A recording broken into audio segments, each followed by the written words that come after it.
Alright, so the year is 1878, and the Zulu Kingdom, which has grown to the status of being a regional power in South Africa, has drawn the attention of the British colonial authorities. These colonial authorities want to incorporate the Zulu Kingdom into the British Empire and form a South African confederation like the one in Canada. Because of this, the British were absolutely jumping at the idea of a war with the Zulus, who they saw as primitive and uncultured. The perfect justification for a war would come when a British colonial engineer and trader were taken prisoner by the Zulus. They were released quickly, but in the eyes of the British, the Zulus had gone too far, and they sent a list of demands to the king of the Zulus, Cetshwayo. This list was extremely outrageous, demanding the Zulus disband their entire military and become essentially puppets of the British. The British knew that they wouldn't accept this and just wanted a justification for war. Cetshwayo did not respond to this message, and on January 11, 1879, the British launched an invasion of the Zulu Kingdom. The head of this invasion force was a man named Lord Chelmsford. He was involved in other British colonial wars and had developed a low view of African soldiers. This underestimation would cost him men and resources in the war to come. The invasion force was split into three distinct groups: two rear forces meant to draw out the Zulu army, and a third middle force meant to march on the Zulu capital of Ulundi. Meanwhile, Cetshwayo assembles a huge force of over 35,000 men, and after a legendary speech, sends them off to fight off the British invaders. The main British invasion force, led by Chelmsford, sets up camp at Isslawana. The confident Chelmsford leaves his camp after some Zulus he had spotted, and decides not to even fortify his camp, thinking that there was no way the enemy would attack it. He was wrong. The Zulus attacked with over 20,000 men using their famed horns of the buffalo battle tactic. In this formation, the chest of the buffalo pins down the main enemy position while the two horns move in on each side to flank the enemy, while the loins act as a reserve. Using this tactic, the Zulus push the overextended British lines. The chest is locked down, but the horns surround the redcoats and turn the battle into a massacre.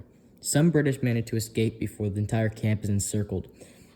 The Zulus do not take prisoners, and 1,300 British men are killed while the Zulu losses hover around 1,000. It is a huge victory for the Zulus, and the British are forced to rethink their entire invasion plan.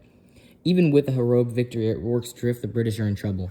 The two groups meant to distract the Zulus are completely alone, and the Zulus take full advantage of this, preparing to attack them. The British panic at this, and Chelmsford orders another group to distract the enemy forces. They do this by attacking a hill fort, which goes very badly for them and results in 1/3 of their force being killed. They retreat to a fortified position at Kambula. The overconfident Zulus attack the fortified British position. They use the horns of the buffalo attack formation, but cannot break the British fort and take massive casualties. They repeat this attack multiple times, but after taking thousands of losses, they were forced to retreat. The British send troops after them, but inflict even more casualties on the Zulus. All in all, around 2,000 Zulus are killed in the battle, and it is a British victory. Chelmsford heads a relief force, which is intercepted.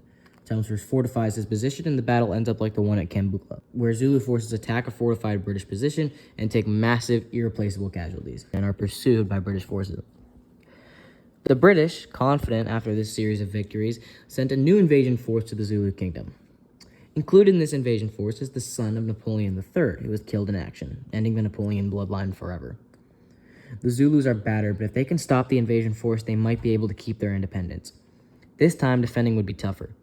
Chelmsford had learned his lesson and fortified his positions as he advanced, leaving no room for the battered Zulu army to attack.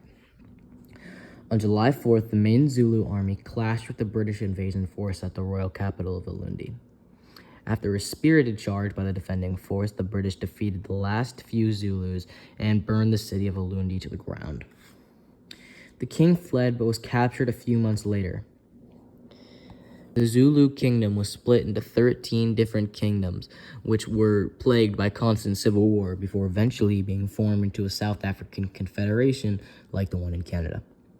The Anglo Zulu War was extremely important in how the British conducted future colonial operations, not just in Africa, but all of their colonial endeavors. Okay, that's it. Goodbye.